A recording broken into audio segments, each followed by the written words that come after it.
ये रविंद्र जी है, गांव के सबसे बड़े रईस। और ये है उनकी पोती गुड़िया। गुड़िया के माता पिता एक एक्सीडेंट में मारे गए और तब से उसके दादाजी ही उसके सब कुछ थे।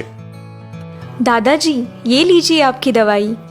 हाँ हाँ। अरे गुड़िया, तुम्हारा 18वां जन्मदिन है कल। बताओ तुम्हें क्या तोहफा चाहिए? मुझे कुछ नहीं चाहिए दादाजी। गुड़िया बहुत ही निर्मोही थी। अगले दिन गुड़िया के जन्मदिन के अवसर पर रविंद्र जी ने अपने दूसरे बेटे ललित और बहू प्रभा को भी बुलाया। गुड़िया ने केक काटा और फिर रविंद्र जी ने गुड़िया के हाथ में एक एनवलप रखा। गुड़िया, ये लो तुम्हारा तोहफा। गुड़िया ने वो एनवलप खोला तो उसमें कुछ कागजात थे। ये क्या है दादाजी? आज से मेरी सारी जायदाद तुम्हारी है। हाँ, इस बूढ़े ने तो हमें कहीं का नहीं छोड़ा। ललित और प्रभा ये सुनकर नाराज हो गए। दावत के बाद जब वो अपने कमरे में गए, तुम्हारे बाप ने तो हमें कहीं का नहीं छोड़ा। मैंने बाबूजी से ये उम्मीद नहीं की थी। उन्होंने तो सारी जायदाद उस गुड़िया के नाम कर दी। लेकिन अब हम क्या कर सकते हैं? अब जो भी करूंगी मैं करूंगी, तुम बस देखते जाओ। प्रभा ने अपने भाई गुड्डू को फोन लगाया। गुड्डू एक गुंडा था। अगली सुबह गुड्डू रविंद्र जी के घर आ धमका। अरे गुड्डू, आज यहाँ? वो जीजी यहाँ आई है ना, तो उससे मिलने चला आया। अच्छा किया, अब आ गए हो तो 2-3 दिन रुक ही जाओ। ठीक है। प्रभा और उसके भाई गुड्डू ने खूब खिचड़ी पकाई और फिर रात के अंधेरे में, अब आप सो जाओ। प्रभा अपने कमरे में चली गई और गुड्डू गुड़िया के कमरे में गया। वहां उसने गुड़िया को नींद में ही मार दिया और फिर वहां से भाग गया। अगले दिन घर में मातम का माहौल था। गुड़िया की लाश सामने पड़ी थी। ललित और प्रभा रोने का ढोंग कर रहे थे, लेकिन रविंद्र की आंखों में से एक भी आंसू नहीं टपका।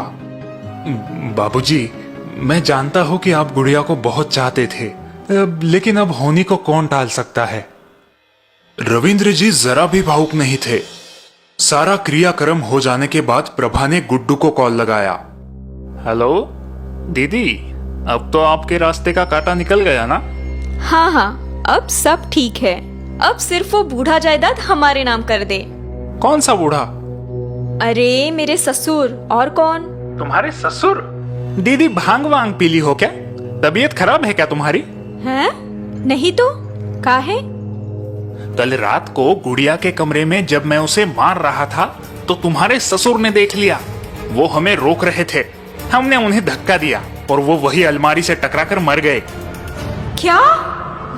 बाबूजी, आप?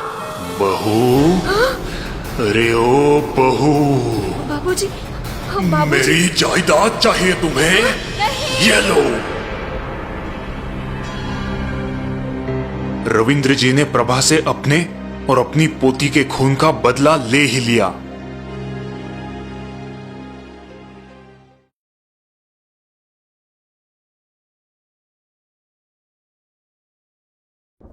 दुनिया में बहुत सी अनहोनी घटनाएं घटती रहती हैं, जिन्हें जानना हमारी समझ से परे है। यह कहानी जिम्मी और उसके परिवार की है, जो ऐसे ही एक भयानक हादसे से गुजर रहे थे। वो रात जिम्मी के पूरे परिवार के लिए बड़ी ही भयानक रात थी। अचानक जिम्मी ने अपनी कार को ब्रेक लगाया। उसने देखा कि रास्ते में एक कार का एक्सीडेंट हुआ है। जिम्मी अपनी कार से उतरकर तेजी से उस कार के पास आया।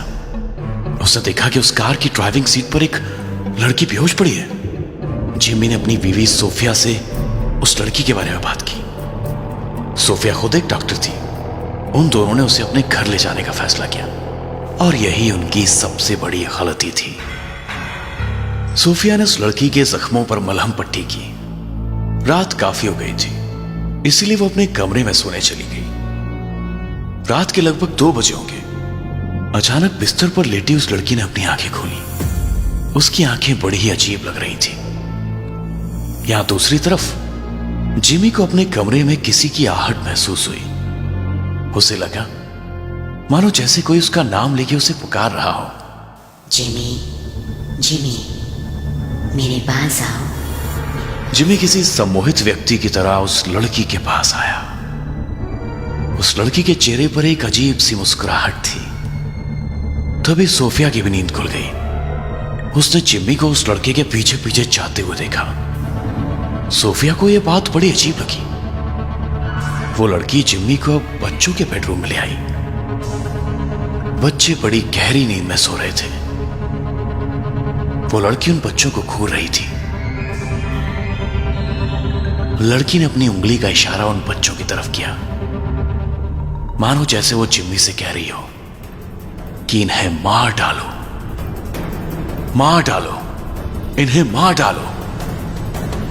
जिम्मी बच्चों की तरफ बढ़ा। उसके हाथ बच्चों का गला घोटने के लिए आगे बढ़े ही थे कि तभी सोफिया की चीख जिम्मी के कानों पर पड़ी।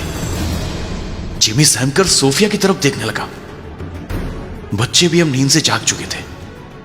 जिम्मी को यह समझ नहीं आ रहा था कि वो बच्चों के बेडरूम में क्या कर रहा है और वो अपने बेडरूम से वहां पर कैसे पहुंचा।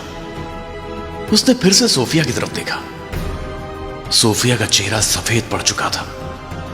जिम्मी ने उसी तरफ देखा जहां सोफिया देख रही थी, और मानो जैसे जिम्मी के पैरों तले जमीन खिसक गई। वो लड़की जिसे वो घर लेकर आए थे, उसका पूरा नूर ही बदल चुका था। उसके पैर जमीन से 2 इंच ऊपर थे और वो बड़े ही भयानक तरीके से जिम्मी और उसके पूरे परिवार को घूर रही थी। वो लड़की उन सभी की तरफ देखकर हंसने लगी। जिम्मी और सोफिया बच्चों को लेकर कमरे से बाहर दौड़ पड़े। वो जल्द से जल्द उस घर से बाहर निकलना चाहते थे, लेकिन जब वे घर में दरवाजे की तरफ बढ़े, उन्होंने देखा कि वो लड़की पहले ही वहां खड़ी है और उनकी तरफ देखकर हंस रही है।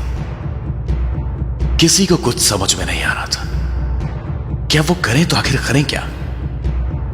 तभी सोफिया की नजर वहीं एक टेबल पर रखे बाइबल की किताब पर पड़ी। सोफिया को यह बात पता थी कि बाइबल एक पवित्र किताब है और भूत प्रेत ऐसी पवित्र चीजों से डरते हैं। सोफिया दौड़ती हुई इस टेबल के पास आई। उसने बाइबल को वहां से उठाया और उसे खोलकर वो जोर जोर से पढ़ने लगी। बाइबल के शब्द कानों में पड़ते ही उस लड़की की रूह कांपने लगी। वो अजीब और गरीब आवाज निकालकर चीखने और चिल्लाने लगी। पूरा घर मानो किसी भूकंप के झटकों की तरह कांपने लगा और फिर अचानक सब कुछ शांत हो गया। वो लड़की वहां से गायब हो गई थी। अब सब कुछ पहले जैसा हो गया था। तूफान अब थम चुका था। जिम्मी और सोफिया दोनों को यह समझ आ गई थी कि जिस लड़की को वो अपने घर लेकर आए थे, असल में वो एक डायन थी।